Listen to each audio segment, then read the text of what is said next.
Hey you and welcome. My name is Mike, and in this whole video... where do I begin? This one isn't so much a case, it's a saga. One that ended in a way I don't think anybody, quite expected, to be honest. From fleeing the country with people in tow that they shouldn't have been towing, to a weird website, ending quite dramatically in a courthouse. I mean, ending, but it kept going. And it's all based around this plot, right? Which remarkably must have seemed like a good idea to them, because it sure as hell didn't seem like a good idea to literally anybody else. You'll see what I mean when I show you what I mean, so let's give it a go.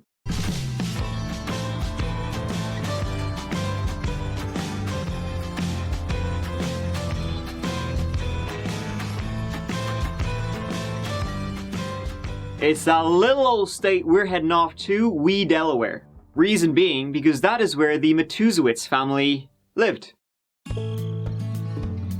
At the tippity top of Delaware lies Newark City, not far from Wilmington. It's actually the second time we're in Delaware after that story of your man, what's his face, Joey Connell. This actually kind of has some similarities with that one. What's underwater over there? Sorry. The Matusiewicz family. They were made up of Thomas, his wife Lenore, and their two children, David and Amy. They had a second son after David, Michael, but he tragically passed away from complications of leukemia in 1986. Thomas was a former cop, a crack shot apparently, but he was forced to resign after only 4 years on the force due to some kind of policy violation. From there, he worked in the postal service and also as a bus driver. Lenore, she worked with the physically disabled. The central character, though, in this story is the son, David Matusiewicz. He was an optometrist. Should actually get him to have a look at my old speckies, you know what I mean? Actually, wait, no, if I'm talking about him, not gonna end well. I can say that again. Now, David was very close with his parents, Thomas and Lenore. And when David was 31 years old in 1998, he finally gathered the courage to introduce his folks to his new girl, Christine Belford. Both David and Christine had been married before, and they had met at David's optometry practice in Newark, Delaware. Christine, the office manager, was 7 years younger than David, 24 years old when they started a relationship in 1998. She had a daughter from her first marriage. In 2001, David and Christine married, and together they bought a house in Middleton, New Jersey, pool and all. Over the next few years, the family of three, David, Christine, and Christine's daughter, who really became David's, he adored her. Well, three would become 6, as Christine had 3 more girls. However, Christine, she had difficulties mainly stemming from postpartum depression, which she got treatment for. Things began to go awry, however, for the family. Shortly after David and Christine they had their second daughter together. See, Thomas and Lenore moved in with them. As I said, David, he was very close with his parents. He was like, "Come on in, y'all!" Christine, wasn't quite so chuffed about the whole thing, though. Especially as a short stay turned into month after month after month. See, Thomas and Lenore, the reason they had moved in was that they'd sold their house and they were looking to buy a new one, and they were like, "Hey, we'll just crash with you guys for a couple of months." Which went on longer than that. After about 10 months, Christine, her new stay-at-home mother to 3 girls, she kicked them out of their ass and said, "Here, listen, get out of here." They bought a new place not too far away, but were still essentially all around. They were like helicopter grandparents. Christine didn't appreciate that. And it seemed like David always wanted them around. For example, he wouldn't let anybody else babysit the children other than his parents, not the Belfords. Oh no, only Mummy and Daddy. Now at this point I gotta note, a few people, including Christine's first daughter, from her previous relationship, noted that Thomas and Lenore, they were, assholes. They were assholes. They were a nightmare to live with, absolute headbangers. They would shout, they would lie, they were aggressive. Thomas, he was a gun enthusiast, and he didn't keep it to himself to keep you in your place. By the time baby girl number 3 arrived, the marriage, was, well, it wasn't. Christine and David would divorce in 2006, and this, my friends, is where the whole kit and caboodle kicks off. So when they were doing, custody after the divorce, they had to undergo psychological evaluations. The court-ordered psychological evaluation found Christine to be, grand. She wanted the family to be together, she wasn't a danger to the kids, she was a great mama. David, on the other hand, he was suffering from stress, anxiety, depression, and they noted, quote, he's at risk of losing touch with reality. So, which makes total sense then that both Christine and David, they were granted joint custody. The 3 girls, they would stay with David during the week, and they would be with Christine on weekends and weekday visits. The Matusiewiczes, especially grandparents Thomas and Lenore, were furious about this. They were like, here, listen, court, Mr. Judge, Christine, she's a bad egg. Not a fan of this now. And that was when the Matusiewicz family, all 4 of them, Thomas, Lenore, David, and Amy, they decided something together. They had one goal, one mission, one objective. They were focused, they were relentless, and they were dedicated. And their goal from then on became to destroy Christine Belford.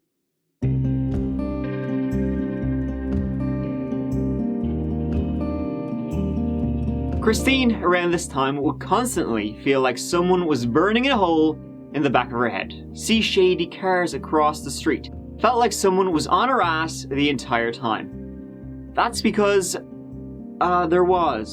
Christine was scared of David and his family.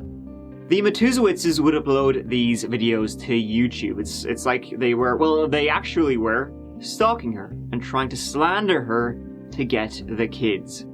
In 2007, David, covert-like, he sold his optometry business. He also forged Christine's signature to get credit from the bank. With this, him and his mother, such a mama's boy, bought a Winnebago. They said, with the Winnebago, they're going to go for a spin with the 3 girls, right? A spin to Central America. One Christine was, obviously, very much unaware of. On the 26th of August 2007, they drove by Christine, saying, hey, we're taking the kids to Disney World. Huzzah, we'll be back in 2 weeks. Christine said, that's A-okay with me. It was longer than 2 weeks before Christine saw her kids again. This is video of Dr. David Matusiewicz when he appeared on Delaware Tonight talking about healthy eyes during a medical segment in March 2003. In August 2007, police allege he left the country with his 3 daughters. A family court issue that started it and then just spiraled from there. The children's mother reported them missing, and over the years, law enforcement have determined Matusiewicz got away in an RV with his mother, Lenore. Mr. Matusiewicz had a large sum of cash. We believe he had at least $1 million of cash. David and Lenore took the 3 young girls on a big old road trip. They told them that Christine had killed herself. Lovely stuff. And then this became a big old, crime, I think, an investigation to find out where the hell they were missing. It took 18 months until they were tracked down by federal marshals to a small village called Catarina, practically in the jungles of Nicaragua. How and why they chose that and what they were planning to do, I give up. They were finally discovered after, I said, a year and a half, living on this barren plot, calling themselves the Blanco family. Really, the Blanco family. They genuinely was like, hey, good name. The 5 of them had been living in that Winnebago in the middle of the jungle for a year and a half, so, woo! Eventually, they tracked him down to Nicaragua. We did put an all-points bulletin out to be on the lookout for a 33-foot RV with Delaware tags on it. It's not a very common vehicle in Nicaragua. U.S. Marshals with diplomatic security agents from the U.S. State Department and local police in Nicaragua moved in on Matusiewicz last Friday. We got approached, and obviously he was very surprised and shell-shocked. But I would add that everything was done very peacefully. The team also nabbed Lenore Matusiewicz in the trailer. The 3 girls were found safe and reunited with their mother, something a Newcastle County missing persons detective had promised would happen. told the mother that I'm not going to give up. So that's what we did. They were returned to America, and David and Lenore were up shit creek. The girls went back to their mother. David pled guilty, and he'd spend almost 3 years in prison. Lenore, 18 months. Thomas, even though he had clearly been a part of it and helped plan this runaway, he escaped charges. Though, every time the police would ask him, everybody asked, "Where's your wife and your son gone with your grandchildren?" He'd be like, "I don't know. They said they're going to Disneyland. They're not in Disneyland." The only reason he didn't go with them was probably because he was an old fart. They really were becoming obsessed with Christine at this point. When they were being sentenced, David said Christine had been sexually abusing the kids, hence the runaway. That would be their line, tread the rest of the story. That's why they did this first big thing, taking the kids out of America, was that, they didn't want to hurt Christine, because David still had love for her, but the kids couldn't be with her, because she was abusing them pretty roughly. But like I said, why they took him to Nicaragua, of all places, I don't know. So when David used that defense, the judge said, well, if that's true, why didn't you alert the police or somebody? Let the record show I call bullshit. I'll say it now as well, there's no proof ever that Christine abused her children. So from prison, David decided, you know what we should do? Make it much worse for Christine from now on. Let's up our game, guys. Come on. When Lenore got out, her and Thomas kept up with the abuse claims, writing to, everything and everyone they could. Family services, all that. They were all shot down, making up these unfounded claims against Christine to try and get those kids. They were shot down, they were clearly shite-talking. This made the Matusiewiczes just go more crazy. So guys, listen up. What would you do? What would you do? What would you do? That is the question asked in Grandmother's Impossible Choice. It's a page on a website. Weirdly, the website itself is actually about JoanBenet Ramsey. A grandmother's impossible choice and a father's willingness to risk everything in order to rescue his 3 little girls. What a hero. A lot of this was written by Lenore in prison. The website, why it's on this one, that's about JoanBenet Ramsey, is because the website was run by Lenore's sister-in-law. So I guess, she knew how to run websites and get this information out there. In this, frankly bizarre page, Lenore lists all the reasons why Christine is awful and abusing the kids. It's kind of funny. And then it becomes kind of sad when you realize this is all written by a crazy person. Christine Belford searched for and found a convicted paedophile and kept his rap sheet under her mattress. Then, she threatened to sell David's 3 blonde, white American girls for $50,000 each. Christine trained Lee to eat independently by throwing food on a filthy rug and then having Lee fight the dog for her food. Laura knew all about the G-spot and how to play the game Lick the Lollipop at the age of 5. She has a secret with her mommy about what she has to do to mommy to make mommy feel good. Laura said if she ever tells, mommy will go to jail. This is all from a very sick mind. I already said there's never been any proof at all that Christine was abusing her kids. It's all made up. And as the story goes on, you can see how Lenore, all the Matusiewiczes really, started to believe these lies they made up as they tried to get custody back from Christine. This could be you, and your grandchildren. So, there you have it really. What would you do? How far would you go to protect your grandchildren from this manipulative, deceitful, unstable woman? So do you want to know the rest of the story? Huh? Do you? This frail 65-year-old grandmother has now been released from jail. Her name is Lenore Lee Matusiewicz. Her son, David Matusiewicz, is presently being held in a correctional institute in Texas. This is a father who is simply trying to protect his 3 children from their mother because he believes she is more than capable of releasing them to a pedophile or taking their lives. It's absolutely cuckoo, but this is the kind of shit Christine had to put up with. And, it's already online, and you can imagine that the Matusiewiczes were not, keeping this website to themselves. They were sending it to everybody. It'd be like one of those annoying spam mails you get. They were trying to destroy her life. Christine would file suit against the Matusiewiczes She was seeking monetary damages. It was against David, Lenore, and Thomas. And then, after Christine did that, the Matusiewiczes would send letters to Christine's lawyers, basically with all the information from grandmother's impossible choice, saying, all this shite. Saying to the lawyer, you should really know who you're representing, let me fill you in on the inside scoop over here. Thank us later. Thomas and Lenore's own attorney, during this time, he would quit because he would say, I was reading between the lines here, they're batshit crazy. By this time, Thomas and Lenore had moved to Texas and they filed for bankruptcy. That was another reason their attorney quit. They never paid him. But they weren't quitting.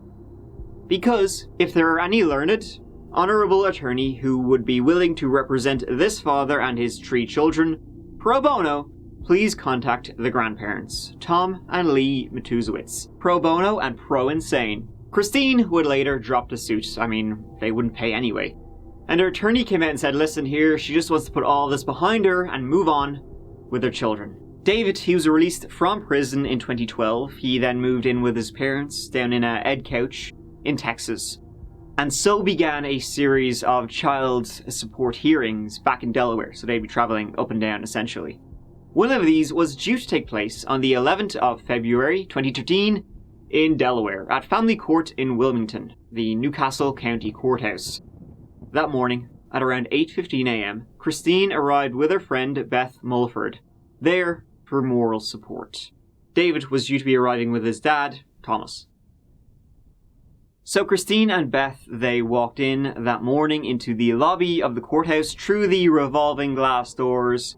They didn't see David, because he was outside in his car in the car park. But Thomas was waiting for them in that lobby. As Christine Belford and Beth Mulford walked in, Thomas pulled out a gun and he shot Christine to death and then turned the gun on Beth and murdered her too. Thomas then walked out of the courthouse and exchanged fire with the police outside. He was shot twice and he injured 2 police officers before turning the gun on himself and blowing his brains out. He fell face first in a pool of blood in front of the courthouse. What I can tell you is I can confirm a shooting that occurred in the lobby of the county courthouse this morning at approximately 8 o'clock. One lone male suspect entered that lobby and opened fire. There was an exchange of gunfire between the Capitol police officers and this suspect. As a result of that gunfire, the suspect is dead in the lobby. There was 2 civilians shot, females, that are also confirmed dead. And there has been 2 Capitol police officers shot with non-life-threatening injuries at this time. Again, it was insanely tragic. Christine murdered. She just wanted to protect her kids. Her friend, Beth Mulford, who was just there for moral support, had nothing to do with anything. Brutally shot down as she tried to run away. And Thomas... well, let's not cry over spilled milk. In the aftermath, the remaining Matusiewiczes claimed they had no idea that Thomas, what he was going to do. David was arrested. This was for violating his probation. The children, they were taken into protection. So, then a few days after all this, well, guess what? The Matusiewiczes, they're not even close to being done because Amy Gonzalez, David's sister, who's been pretty quiet up until this point, she filed for custody of the 3 girls. She said, oh boy, oh dear, I had nothing to do with that custody battle, the crazy stuff that was going on. Bonkers. I'm just a swell old aunt, and mom's dead, dad's in jail, I'll take him. Give me the kids. This was swiftly denied.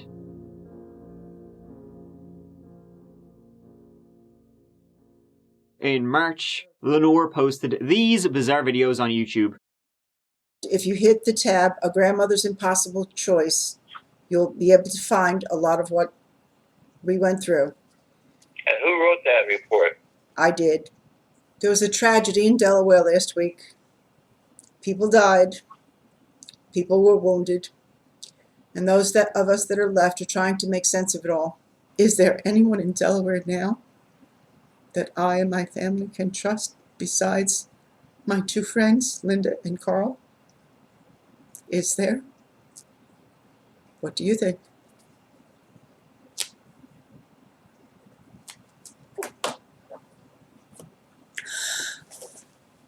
Thank you. I didn't and don't trust anyone in authority. Not psychologists or psychiatrists. My nephew was treated with LSD for attention deficit disorder when he was very young.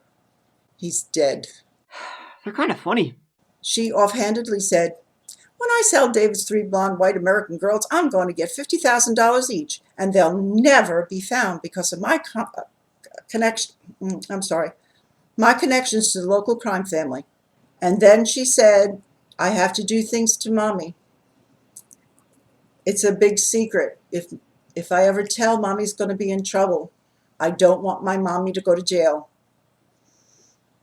What would you think she meant?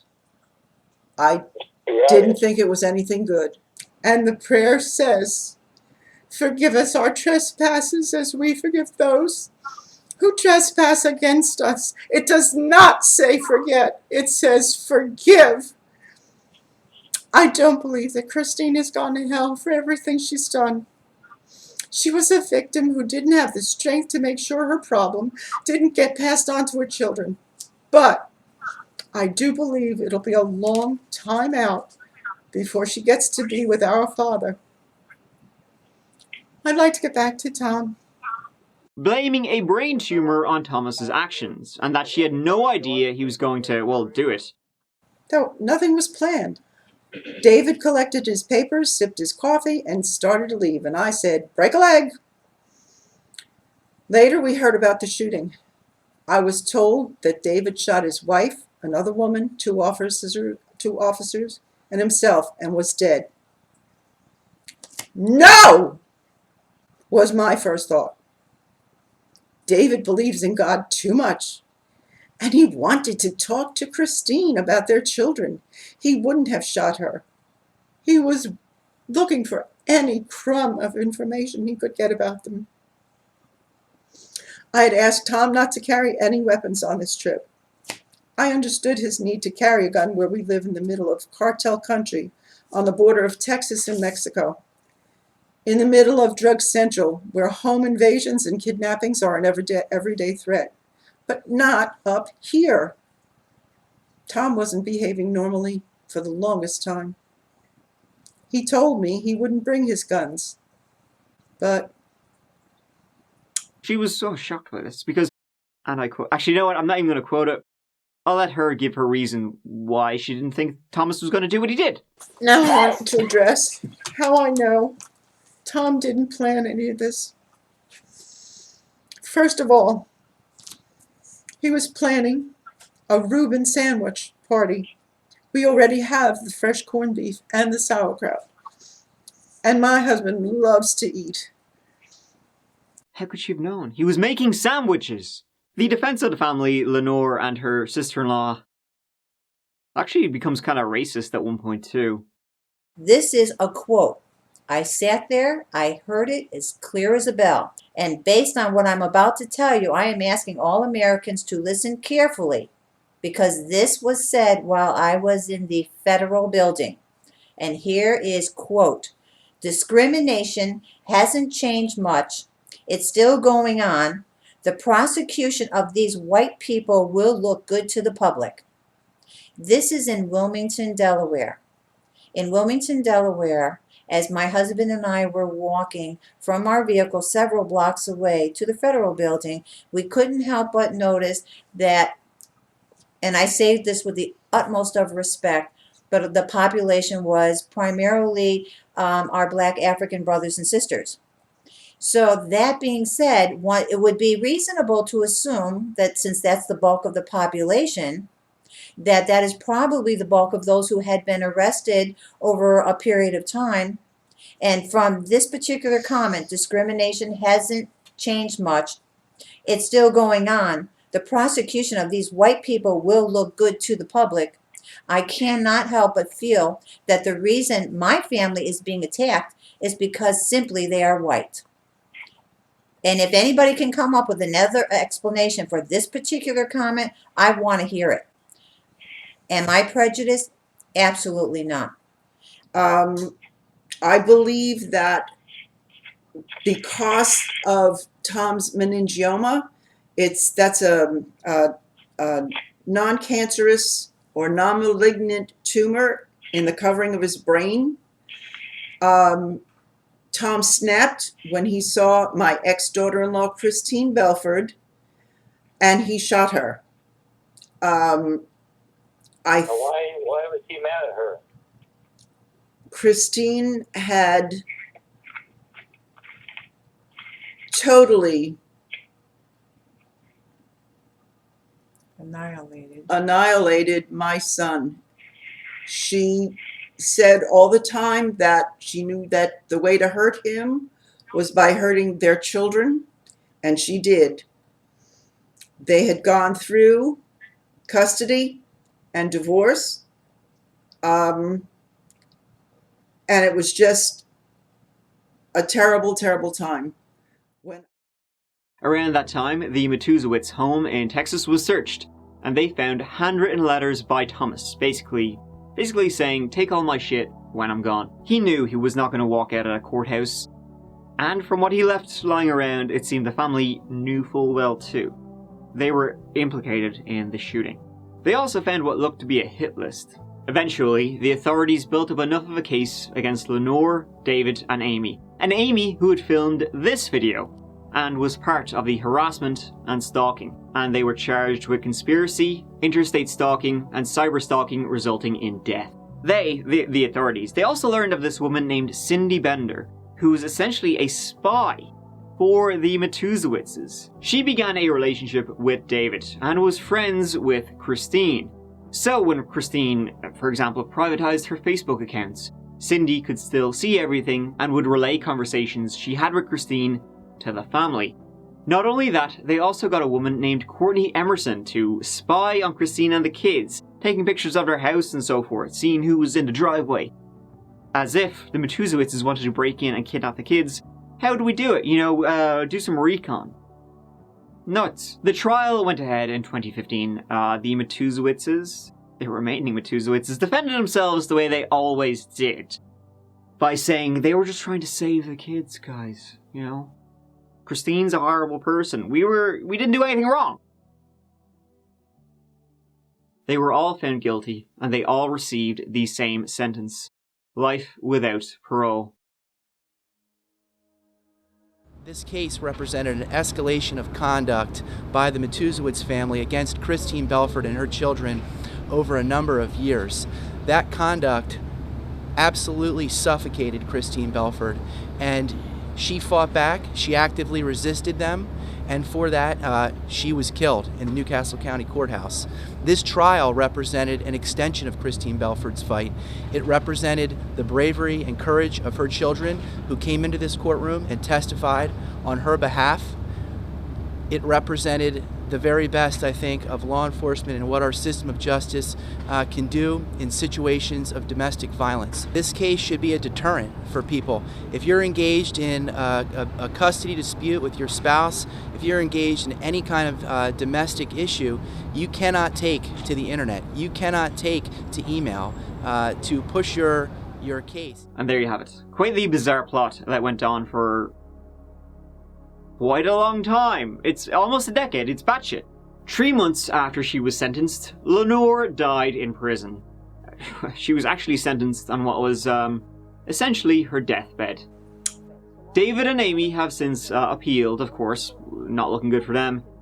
And the 3 girls, which this was, all over, were placed into foster care.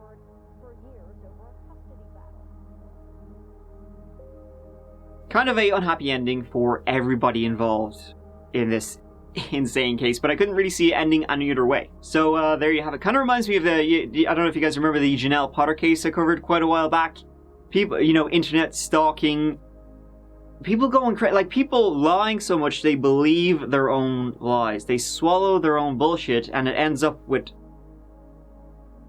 death, a big shooting. I genuinely do believe, though, that the Matusiewiczes, Lenore especially, really did believe that Christine was abusing the kids, even though they never had any proof. They just lied and lied and lied to themselves to try and get the kids, that they started to believe their own lies. I mean, here, lesson here, folks. Don't get high on your own supply.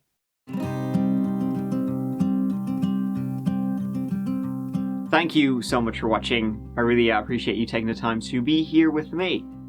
Here, go on. I guess I'll see you as always real soon in, the next one. Till then, I love ya.